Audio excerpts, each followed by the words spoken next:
আজ আমি তোমাদের দেখাবো কি করে আমি পনিরের তরকারি রান্না করি। এটা হচ্ছে শনিবারের ভিডিও। শনিবার দিন আমাদের নিরামিষ, তো সেদিন পনির আনা হয়েছিল বাজার থেকে। তো সেটা কিভাবে আমি রান্না করলাম সেটাই তোমাদের দেখাবো। এবার হয়তো অনেকেই বলতে পারো এটা আবার দেখানোর কী আছে, তবু আমি দেখালাম, ভালো লাগলো তাই। আর যার যার রান্নার ধরন তার তার কাছে, তো আমি আমারটা দেখালাম।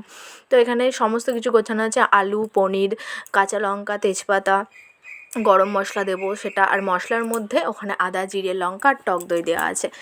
ওটাকে দিয়ে, টক দইটা দিয়ে আমি মশলাটা করেছি। তারপরে এখানে আলুটাকে ভেজে নিলাম কড়াইতে তেল দিয়ে। তো হ্যালো বন্ধুরা, কেমন আছো তোমরা সবাই? আশা করবো সবাই খুব ভালো আছো, আমিও খুব ভালো আছি। সবাইকে জানাই নতুন একটা ভিডিওতে আবারও স্বাগত। তো দেখতে থাকো কিভাবে রান্নাটা করছি। এখানে আলুটাকে ভেজে একটু, যখনই একটু ব্রাউন কালার চলে আসবে, লাল লাল হয়ে যাবে, তখন ভেজে ওটাকে তুলে নিতে হবে। তারপরে আমি এই একই তেলের মধ্যে একটু লবণ, একটু হলুদ আবারও দিয়ে নেবো। দেওয়ার পরে আমি পনিরটাকে ভাজবো। তো এখন অনেকে অনেক রকম কমেন্ট করতেই পারে যে এটা আবার দেখানোর কী আছে, সবাই তো করে। ওই যে বললাম, যার যার রান্নার ধরন তার তার কাছে। তো আমি কিভাবে করি সেটাই তোমাদেরকে দেখালাম। আর পনিরটা আমার খুবই ভালো লাগে।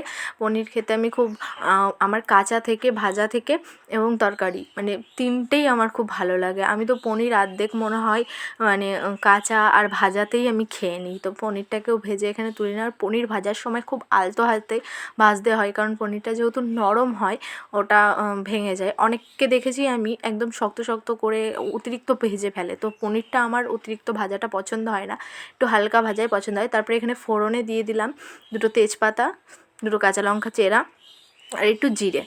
তো ফোড়ন ছিল এটাই। তারপরে এখানে মশলা ঢেলে দিলাম। মশলা ঢেলে দিয়ে ভালো করে মশলাটাকে কষাতে হবে। রান্নার টেস্ট আসেই মশলা কষানো থেকে। মশলাটাকে তুমি যত ভালো করে কষাবে, যতক্ষণ না মশলা থেকে তেল ছাড়ছে ততক্ষণ মশলাটাকে কষিয়ে গেলে রান্নার টেস্ট এমনিই চলে আসে। তো আমি খুব একটা ভালো রান্না করতে পারি না, তবুও যেটুকুনি করি আর কি, দুজনের খাওয়ার মতন হয়ে যায়। তো সেটাই তোমাদের সাথে একটু শেয়ার করলাম। তারপরে মশলার মধ্যে লবণ, হলুদ, লঙ্কার গুঁড়ো, একটু লঙ্কার গুঁড়ো দিয়েছিলাম যাতে কালারটা আসে। লঙ্কার গুঁড়োতে ঝালটার জন্য দেওয়া হয় না, কালারটার জন্যই দেওয়া হয়। তো ভালো করে এখানে আমি মশলাগুলোকে কষিয়ে নিচ্ছিলাম।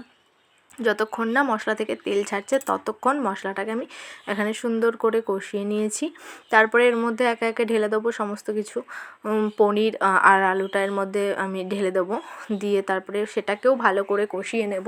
আর তার আগে, পনিরটা দেওয়ার আগে আমি এখানে ফোড়নের সময় যেহেতু চিনিটা দেওয়া হয়নি, তাই মশলার মধ্যে একটু চিনি দিয়ে দিলাম। আমাদের রান্নাতে একটুখানি চিনি, আমি অন্তত প্রত্যেকটা রান্নাতেই ঝোল তরকারিতে একটু চিনিটা দিই। তারপরে এখানে দিয়ে দিলাম পনির। খুব আলতো হাতে এটাকে কষাতে হবে, কারণ পনিরটা ভেঙে যাওয়ার সম্ভাবনা থাকে। তো সেক্ষেত্রে খুব আলতো হাতে কষিয়েছি আমি এটাকে। ভালো করে পনিরটাকে কষিয়ে নিতে হবে। ভালো করে সুন্দর করে কষিয়ে নেওয়ার পরে তারপরে জল দিতে হবে। যখন রান্নাটা করছিলাম, ভিডিওটা করছিলাম, আর ভিডিও কোয়ালিটি একটু খারাপ আসতে পারে, কারণ আমার কাছে তো কোনো স্ট্যান্ড নেই। তো আমি খুব কষ্টে ফোনটাকে রেখে করি। তারপরে দেখো এখানে জল ঢেলে দেবো।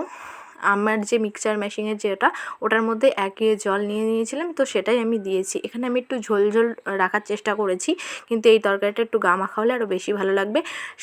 শেষে একটু গরম মশলা দিয়ে নিয়েছিলাম, তোমাদের ইচ্ছা তুমি দেবে কি দেবে না। একটু ঘিও দিয়ে নিতে পারো, আরও সুন্দর লাগবে। তো আজকের রেসিপিটা এই অবধি। ভালো লাগলে প্লিজ কমেন্ট করে জানিও। সবাই ভালো থেকো, সুস্থ থেকো। দেখা হবে নতুন একটা ভিডিওতে। Tata, bye bye.